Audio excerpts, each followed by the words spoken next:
Esse momento que o Brasil está vivendo é histórico. Nunca na história a gente viu as relações entre Brasil e Estados Unidos estarem tão estremecidas como estão agora. Literalmente, o governo americano odeia o governo brasileiro. E o governo brasileiro, por sua vez, odeia o governo americano. E os dois são declaradamente inimigos um do outro, se odeiam. Ora, é uma coisa desnecessária, uma coisa burra, porque quem está pagando o pato é o povo brasileiro. Porque o Trump faz se o Brasil vai querer falar com ele ou não. Agora, pra gente, isso já faz muita diferença. Um grupo de empresários saíram do Brasil e foram para os Estados Unidos. Tá, a ideia foi tentar argumentar sobre o tarifaço. Dá uma olhada nessa matéria que é da CNN Money. Ela diz o seguinte: os Estados Unidos dizem aos empresários que tarifaço depende do Brasil. Como assim o tarifaço depende do Brasil? Foi o Trump que deu o tarifaço no Brasil. Não faz sentido você falar que depende do Brasil. Mas calma que faz muito sentido sim. O Brasil é o único país que não terá solução técnica ou econômica para o tarifaço. Todos os países. A China, a Rússia, o Canadá, o México com a Sheinbaum, todos, sem exceção, falaram: ô Trump, peraí, vamos conversar. O único pincher que se acha mais poderoso do que o Pitbull chama-se Brasil. O Lula resolveu comprar briga, tá achando bonito sair dessas revistas de esquerdalha, dizendo que, olha, o Lula não se curvou ao Donald Trump, o Lula, país democrático que enfrentou o Donald Trump autoritário. Foi matéria até do The Economist. Só que literalmente isso vai ferrar com o brasileiro. Os empresários que viajaram a Washington tentaram tratar o tarifaço de forma bem técnica, ou seja, eles chegaram, mostraram, falaram: ó, tá vendo aqui, ó, vocês tiveram superávit. Vocês não precisavam ter aplicado, a gente tem condições de renegociar aqui. Receberam de volta uma mensagem muito clara. Ó, presta atenção. As tarifas que foram colocadas por vocês pelo Donald Trump não têm natureza técnica e natureza econômica. Tem natureza política. A culpa do tarifaço é do presidente de vocês. Esse pequeno grupo fechado de executivos teve esse encontro fechado com o Christopher Landau. O Christopher Landau é o encarregado do Departamento do Estado americano, né, é o número 2 do Departamento de Estado americano, e aí eles se encontraram na tarde de ontem, quarta-feira. Eles ouviram que devem atuar mais em Brasília do que em Washington, foi o que disseram à CNN. Ou seja, é muito mais eficaz vocês atuarem através de uma anistia, muito mais eficaz vocês atuarem através de um impeachment do que ficar tentando conversar com Donald Trump que não tem solução. O problema é político. Nós temos um péssimo presidente. É o que eles disseram. Então, o Landau deixou bem claro o seguinte aos executivos do Brasil, que o único país do mundo que não vai ter uma solução técnica ou econômica chama-se República das Bananas, é o Brasil. Ainda o Landau, que é o representante do Departamento de Estado, alertou que não adianta os empresários, ou até mesmo o governo brasileiro, ou até mesmo o Tarcísio, ficar procurando o secretário de Tesouro. Passa tudo na mão do Trump. E o Trump não quer papo. Com o Lula é simples assim. É assim que funciona. Entenderam? Então, o problema do Brasil hoje, na relação do tarifaço e muitos outros problemas, chama-se governo Lula. Simples assim. Agora, você acha que o Lula vai conseguir resolver esse problema do tarifaço? Não. O Lula está agindo de forma ideológica. Ó, vem cá. Quando você tem um cara como o Trump, que também está agindo de forma ideológica, não é novidade para ninguém. Não vamos ser mentirosos aqui. Ele também está agindo de forma ideológica. Só que quem tem medo, né? Manda quem pode e obedece quem tem juízo. todo mundo teve juízo para tratar com o Trump. O bonitão do Brasil é o único que está falando exatamente igual o Maduro. O Maduro também tem esse mesmo problema. Mas olha a forma que o negócio está sendo resolvido com o Maduro. Enquanto isso, o Lula tem que resolver os buracos que ele criou aqui também. Anistia. A anistia, sem sombra de dúvidas, é um dos passos necessários para que o tarifaço e o avanço contra o Brasil pare. Os Trump só quer uma coisa: democracia. Simples. Deixa o Bolsonaro concorrer. Se o povo escolheu o Bolsonaro, tá tudo bem. Se o povo não escolheu o Bolsonaro, aí sim. Entendeu? Tá tudo bem. Mas o que eles querem é tirar o Bolsonaro. O Lula, sobre o risco da aprovação de anistia para Bolsonaro. Não é um congresso eleito pela periferia. Agora ele vai jogar aquele discurso mequetrefe de que, olha, é o discurso dos ricos contra os pobres. Os ricos estão com Bolsonaro e os pobres estão comigo. Eu sou que um milionário, né? Nem diga ainda de onde que arrumei esse dinheiro, né? Eu estou com os pobres. Conversa fiada, né? O presidente Luiz Inácio Lula da Silva disse ser arriscado que o Congresso Nacional aprove a anistia ao ex-presidente Jair Bolsonaro, que está sendo julgado no STF. Abre aspas. Se for no Congresso, corremos o risco da anistia ser aprovada. O Congresso, vocês sabem, não é um Congresso eleito pela periferia. Eles têm ajudado o governo. Temos aprovado tudo que enviamos, mas a extrema-direita tem muita força no Congresso. Vem cá. O que você quer dizer quando o Congresso não foi eleito pela periferia? Quer dizer que a periferia não vota no Brasil? Ou quer dizer que teve algum roubo aí para colocar candidatos que não são da periferia? Ou você quis dizer que a periferia não sabe votar? Ó, se eles não sabem votar, foram eles que elegeram do mesmo jeito, não é? Então, assim, presta atenção. Se fosse o Bolsonaro falar, não, esse Congresso que tá aí, não foi eleito pelo cidadão de bem, não. Eles iam falar, você tá falando o quê? Tá falando que foi fraudado? Golpe de Estado. Vocês entendem? O tanto que eles articulam ali em cima de uma narrativa? Que esse negócio de golpe de Estado é uma balela? Pois é. O Eduardo Bolsonaro acabou de fazer uma publicação. Ele publicou aqui o perfil, né, chamado Thalita Mulher Patriota, e aí citou uma entrevista da CNN, que diz o seguinte, ó. Agora, a CNN Brasil, Eduardo Bolsonaro, afirma que a aprovação da anistia abrirá o caminho para a redução das tarifas impostas pelos Estados Unidos. Deus te abençoe sempre, Eduardo. Olha só, a fala do Eduardo Bolsonaro, acompanha comigo aqui. Funcionar isso é em Brasília, né? Não é aqui.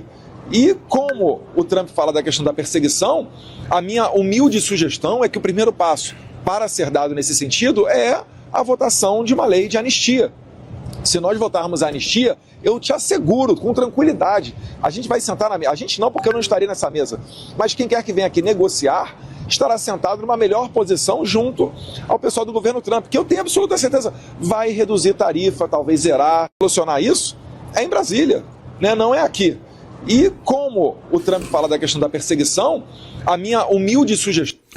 Vamos lá. Ele está repetindo exatamente a matéria da CNN que eu publiquei agora. Os empresários ouviram isso da boca do Landau. Ou seja, se o Trump pode resolver, ele exige um sinal de democracia que se chama anistia. Agora, quem é esse esquerdalha para ficar falando isso? Aquela turma da esquerdalha, teve gente que era guerrilheiro, associado ali às Farc, teve crimes violentos na época do período militar. Todo mundo foi anistiado. Aprendi uma coisa. Anistia não é sobre pessoas. O mau caratismo da esquerda é tão grande que eles estão falando, olha, mas aquelas pessoas, Boulos, né, que é aquela cara dele, aquelas pessoas tentaram um golpe. Anistia não é sobre pessoas, figura. Anistia é sobre fatos. Vamos anistiar este fato de pessoas que entraram ali, vamos anistiar o fato porque as penas aplicadas são ilegais, absurdas, é uma verdadeira perseguição. Então é por isso da anistia. Não tem nada a ver com pessoas, tem a ver com fatos. E por falar em fato, é fato que você, brasileiro médio, talvez nem fez uma viagem internacional esse ano, mas já bancou, Acabam com a certeza, né? Dá uma olhada nisso aqui. Andresa Matais, do Metrópolis. Janja pode ter de depor a justiça sobre viagens internacionais. Pois é. Será que vai dar algum resultado? Teve um vereador lá de Curitiba que está começando a ganhar repercussão, esse menino. Chama Guilherme Kilter. É um menino de óculos, um cara meio de nerdzinho, de Harry Potter. Mas o menino é bom. Tô gostando de assistir ele. Aí ele apresentou um pedido para que a ex-primeira-dama... Ai, já tô prevendo o futuro. Para que a primeira-dama... a Janja, Rosângela da Silva, tenha de prestar depoimento na ação popular que questiona a legitimidade das suas viagens lá no exterior. Ele, junto com o Jeffrey Chikini, se eu não me engano, tá? Entraram com uma ação popular e disseram o seguinte, a Janja não prestou contas, usou-se do dinheiro público do avião da FAB para poder passear, ir em lojas de grife e colocaram em sigilo ainda os gastos da Janja. E aí eles apresentaram uma ação popular. Uma ação popular, qualquer cidadão do povo, né, pode apresentar uma ação popular questionando, né, a probidade do dinheiro público, o mau uso, o mau barateamento do dinheiro público. E aí ele apresentou, caiu na 9ª Vara Civil do Distrito Federal e tem como os autores o vereador Kilter, o Jeffrey Chikini, e os dois estão pedindo que a justiça considere nulos os atos administrativos que autorizaram o pagamento das viagens da Janja. Se a ação foi aceita, ela vai ter de reembolsar todos os cofres públicos por essas viagens que ela fez, né? Então, assim, tô torcendo muito para que isso aconteça. Confio muito na credibilidade total, né, do trabalho do Jeffrey Chikini. Esse menino aí, o Kilter, também é um menino bem inteligente, né? Tô torcendo que caia na mão de um juiz imparcial, independente. Só pra gente ter aquele gostinho de falar, olha só, bem feito, gastou o nosso dinheiro público e não vai ser reembolsada, até chegar na mão do STF. A hora que chegar na mão do STF, aí a gente paga, né? Eu sei que a gente vai ter que pagar. Mas é isso, tá? Vamos entender que o Brasil funciona assim. A gente não tá aqui para vender oba-oba, né? Mas só de já tomar uma condenação, pelo menos em primeira instância, mesmo sabendo que vai derrubar depois, já dá uma esperancinha pra gente. Vamos lá, pessoal. O André Marcília, ele fez uma publicação aqui falando sobre anistia.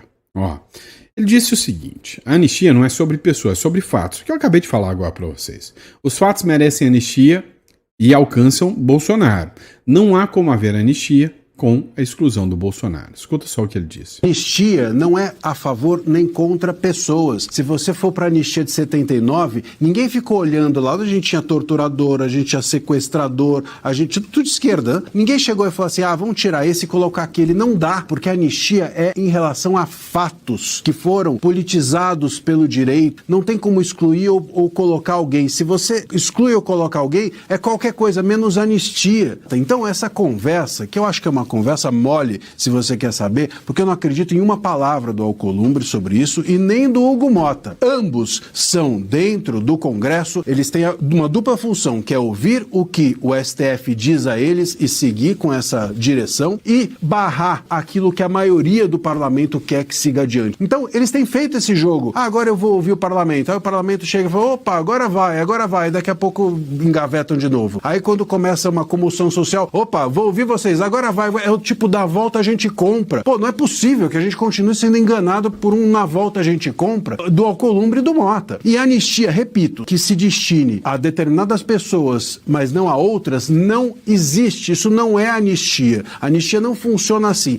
E não tem como você anistiar fatos que se politizaram dentro do país e excluir o Bolsonaro. Porque o Bolsonaro foi, talvez, o maior vitimado da politização do direito. Tanto nesse processo agora do golpe, quanto no processo que o tornou inelegível, que não é de agora, não é do STF. O que o tornou inelegível, vamos lembrar, é da Justiça Eleitoral. Ele foi tornado inelegível lá. E lá também foi político. Basta para todo mundo entender, de forma, acho que é bastante ilustrativo, que a acusação sobre o Bolsonaro foi de que ele impactou nas eleições com fake news. Agora, como é que alguém impacta nas eleições que perde? Eu nunca vi um negócio desse. Eu impactei nas eleições.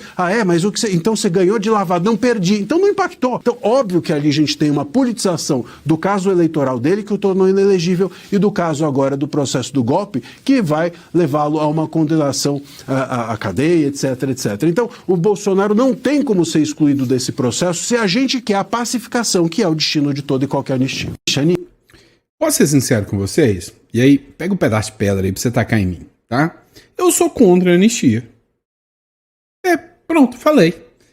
Sabe por que eu sou contra a anistia? E aí você já deve ter pulado da cadeira e falando, não acredito. E sempre vai ter algum filho da mãe que vai pegar isso aqui e fazer um corte só dessa fala que eu falei. Cara, não tinha que ter anistia. Tinha que ter anulação total e integral de todos esses processos movidos pelo Alexandre de Moraes. Tinha que anular tudo. Essas pessoas tinham que sair da cadeia e ser indenizadas. Porque a quantidade de abuso que tem nesses processos não é caso da gente estar falando em anistia, não. Então, num mundo perfeito, democrático, ninguém tinha que estar falando de anistia. Tinha que estar falando de anulação dos processos com uma briga na justiça. Agora, entretanto, todavia, contudo, sabendo quem são os caras, sabendo que na justiça já se perdeu tudo, aí sim abre a discussão para a anistia. A justiça já se perdeu, agora a política vai ter que resolver o problema. E aí, dito isso, aí sim a anistia passa a ser uma pauta interessante. Mas a regra, se o direito tivesse aqui para ser aplicado mesmo, que anistia que nada, era anulação ampla e restrita e completa e com prisão dos abusadores. Isto sim seria o justo aqui da República das Bananas, mas não vai acontecer, então tá tudo bem, né? Brigue-se por uma anistia, mas, entretanto, todavia, contudo, não é o caminho certo do Estado Democrático de Direito. Vamos lá. Eu gosto de vez em quando de ver gente que quer dar uma lacrada tomar uma nas orelhas, né? Durante uma entrevista na Globo News, resolveu tirar onda com Sóstenes Cavalcante, né? Acho que chama Talília Petroni, essa deputada aqui, do PSOL. E aí, olha só o trecho dessa entrevista aqui, né? Quem publicou foi o Bruno Zambelli. Tomou. Sóstenes lavou a alma dos brasileiros na Globo News. Escuta aí esse trecho aqui. O que a gente viu no 8 de janeiro foi uma tentativa de atacar o Estado Democrático de Direito, muito menos um texto que contemple Bolsonaro e a alta cúpula das Forças Armadas. Eu repito, nós temos nesse momento uma tarefa histórica. Não é sobre qual que é a agenda que o Congresso Nacional vai avançar ou não. É sobre o futuro do Brasil, é sobre a democracia, que é o bem mais precioso que o nosso povo tem, sobre o futuro da minha Moana, do meu Caluanã, dos meus filhos, que a gente avance as pautas que interessam ao futuro do Brasil. A anistia, sem dúvida, não é essa agenda. Talíria, com muito louvor, você faz uma lembrança que esse é um julgamento histórico, mas é bom lembrar o assinante da Globo News que julgamento histórico também foi a condenação do atual presidente da República, que foi condenado por corrupção em 3 instâncias diferentes desse julgamento, que é só por uma turma do STF, 5 ministros, e em todas as instâncias com aumento de pena e condenado por unanimidade. O atual presidente da República. Esse julgamento não pode ser esquecido pelos brasileiros. Esse também é histórico. Foi um julgamento por corrupção. O que a gente viu no 8 de janeiro foi uma tentativa de atacar. E aí? Falou pouco, mas falou bonito, né? Qual a opinião de vocês sobre isso? Deixa no comentário aí. Pessoal, em meio a toda a loucura que acontece aqui na República das Bananas, passou um fato batido, né? Dá uma olhada nessa matéria que foi publicada pelo The São Paulo News, e ele trata exatamente de um evento que aconteceu no último sábado, mas que não teve repercussão nos jornais, quase ninguém falou nada sobre isso. Homem é contido após ameaçar explodir bomba na Praça dos Três Poderes. É mais um fato? É mais uma narrativa? O que é isso, será? Pois é. No sábado, equipes de batalhão da Polícia de Choque, lá do Distrito Federal, foram acionadas para conter um homem, um homem, né, de 45 anos, que estava ameaçando explodir artefatos na Praça dos Três Poderes, em Brasília. Bombinhas, tá? De acordo com os agentes que prestaram ali a ocorrência, eles disseram que o indivíduo estava apresentando um quadro de surto psicótico, estava meio maluco. Ele foi imobilizado pelas forças de segurança e depois ele foi levado lá para o UPA, lá de São Sebastião, que fica ali na região do Distrito Federal. Também chamaram o Corpo de Bombeiros do Distrito Federal, que informou que a ocorrência foi registrada às 5 horas da manhã e 6 viaturas foram deslocadas para o local lá onde o homem foi identificado lá em Brasília. Tá. O cara tava doido. O cara tava em surto psicótico depois de talvez ter cheirado farinha.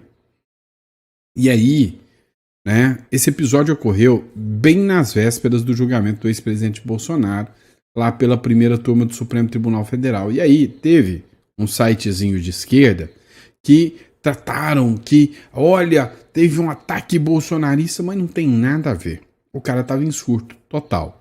E aí, né, os grandes jornais não quiseram dar tanta, ibope, audiência para isso aí não, tá? Mas o Corpo de Bombeiros, ele falou o seguinte, olha, o cara que tentou fazer isso, ele estava em surto, estava meio pinel, estava a praça lotada de gente, de policiais para fazer a defesa. Então, assim, foi um caso isolado e não tem nenhuma ação política nessa história aí, tá bom? Mas é um caso que aconteceu e eu achei interessante debater aqui com vocês. Vamos lá, pessoal. Vamos falar do Maduro um pouquinho, né? Tem tempo que a gente não fala dele. Olha só, The São Paulo News também fez uma publicação aqui. O Maduro afirma que a Venezuela está de pé, está pronta para enfrentar os Estados Unidos e que vai acabar com os Estados Unidos. Escuta só esse trecho aqui. Hoy el imperialismo lanza una embestida nueva. Hoje o imperialismo lançou uma investida nova. No es la primera ni la última. Solo otra embestida. Não é a primeira nem a última, é só outra investida. Y Venezuela está de pie. E a Venezuela continua de pé. Y les digo, E digo a vocês, Venezuela va a seguir de pie, con serenidad, con firmeza. a Venezuela vai seguir de pé, com serenidade, com firmeza, Con fe inquebrantable en la victoria com fé inquebrantável da vitória y en paz, en unión nacional e em paz com a União Nacional. de todo su pueblo, de todas sus fuerzas militares, De todo o seu povo, de todas as forças militares, de todas sus fuerzas policiales. de todas as forças policiais. Somos gente de bien, A gente é de bem, somos gente que ama la paz, gente que ama a paz. pero que lo sepan, somos guerreros, fieros Mas, porém, não nos questionem, né? Nós somos guerreiros. cuando se meten con nuestra tierra, con nuestra historia y con nuestros derechos. Mas nós somos guerreiros quando se metem com nossa história, com a nossa terra. Pois é, o The São Paulo News fez essa publicação aqui e disse, né? O ditador da Venezuela, Nicolás Maduro, declarou nessa quinta-feira que o país vai manter a paz e a firmeza diante do que ele classificou como uma nova ofensiva do imperialismo. Ele advertiu, contudo, que haverá resposta a qualquer tentativa de violar a soberania nacional. Pois é, um discurso bem parecido com o do Lula aqui, né? Não haverá império nem traidor da pátria que toque o solo sagrado que nos legaram os libertadores, né? Afirmou o ditador após recentes ameaças do presidente dos Estados Unidos, o Donald Trump. Já pro seu lado, o Marco Rubio, né, andou dando aí uns chega para lá no Maduro, teve uma reunião inclusive lá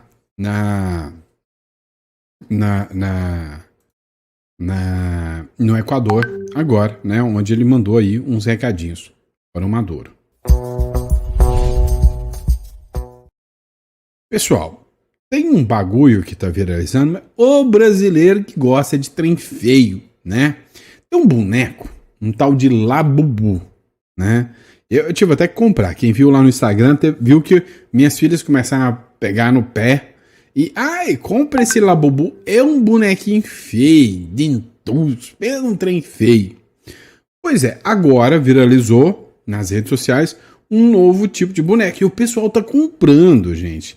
É Lalulu. né? O boneco de Lula, inspirado no Labubu, né?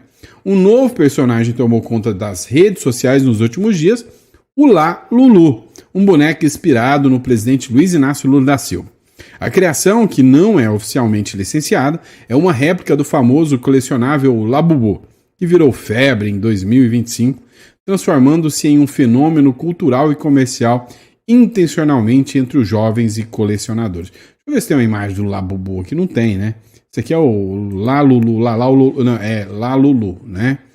O Lalulu, gente, é tanto Lalulu, né? Reproduz a estética peculiar do Labubu, mas com um toque político. O personagem é vermelho. Tem no centro uma foto sorridente do Lula, com a língua discretamente para fora, e traz na roupa a estrela branca com as letras PT, símbolo do Partido dos Trabalhadores. Então, né, eu acho que deu bem. Embora não seja um produto oficial, o item já pode ser encontrado à venda em plataformas como Shopee, onde aparecem diferentes versões, incluindo bonecos, chaveiros e canecas personalidades. Os valores variam de acordo com o vendedor e o tipo de produto. Os menores preços estão na faixa de R$25. É isso aí, né? É roubar a ideia dos outros, é plágio, né? Mas tá bom, né? Você vai ter que pagar direito autoral pra galera que formou lá o Labubu lá, né? O gaguejei. Lalulu. É, Lalulu. Então, gente, assim, o brasileiro tem tempo pra tudo, né? O Brasil tá uma nhaca e os caras ainda têm tempo pra perder com isso. Bora lá, pessoal. Vamos falar sobre isso aqui, ó. BYD. Você tem uma BYD aí, um carrinho elétrico da China? Como é que tá o esquema, né? Olha só, o lucro da BYD caiu 29,9%, 30% no segundo trimestre e evidencia uma crise na China. Pois é, meu amigo. Você tá achando que são tudo flores para eles, né? Tá não.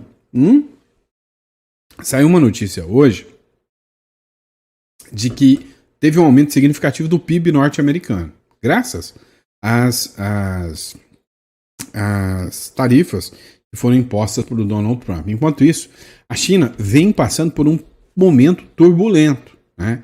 E não é à toa que eles estão tentando bater de cima dos Estados Unidos. A fabricante chinesa, inclusive a BYD, fabrica carros elétricos, tá? Os carros deles são bonitos, são bem feitos, tá? Registrou uma queda no lucro trimestral pela primeira vez em mais de 3 anos. Diante do impacto da campanha do governo contra as guerras de preço no setor automotivo, os dados foram divulgados na sexta-feira.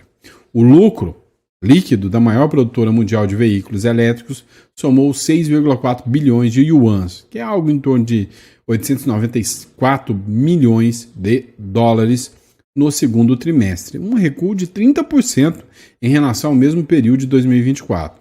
No primeiro trimestre, a empresa havia registrado uma alta de 100,4%. Já a receita cresceu 14% e atingiu 200,9 bilhões de yuans. No semestre, o lucro avançou de 13,8% e a receita 23%. A BYD é a concorrente direta do Elon Musk, do Tesla. Tá? Do Tesla, do Elon Musk. E aí, tem muita gente que fez uma aposta aí de que a BYD ia chegar bombando, que a BYD ia tomar o mercado. Cara, eu conheço muita gente que fala bem dos carros. Os carros são muito bons da BYD, tá? São muito bons. Agora, eu conheço muita gente também que fala que tomou na tarraqueta em comprar o BYD, tá? Alguns reclamando que a bateria viciou rápido e aí o carro já não tem expectativa. O custo de revenda do BYD, cara, você compra um BYD, ele perde valor pra caramba. Não são as informações que eu tive. E outra, desovaram milhares de BYD aqui dentro do Brasil. E o brasileiro ainda tá afim do cheiro de gasolina, meu irmão. Não adianta. Eu, por exemplo, eu teria condição de ter um elétrico, um BYD, gosto do cheirão de gasolina, tá? Eu tenho 2 carros, tá? Ainda gosto do cheiro de gasolina. Eu tenho na verdade, um meu e da minha esposa. Eu comprei pra nós dois. Eu tenho uma Blazer, tá? Uma Blazer 7 lugares, e eu tenho uma BMW também, tá? A BMW é boa, tá? Anda. Mas assim, o negócio é o seguinte, hoje, a BYD, os produtos chineses, ainda não tem aquela credibilidade que os demais produtos têm, né? Pelo menos minha opinião, eu posso estar falando besteira, mas ainda não conseguiu bater, emplacar, né? E é por isso que a China está tentando, está articulando, mas ainda não conseguiu emplacar, né, com seus produtos. Motivo pelo qual essa guerra aí, né, em relação aos Estados Unidos. Tá bom? É isso, pessoal. Obrigado pela confiança, pela credibilidade. Amanhã de manhã a gente está de volta com mais um editorial. É sempre uma honra, um prazer enorme estar aqui com vocês. E a gente volta amanhã de manhã com mais conteúdo para vocês. Grande abraço.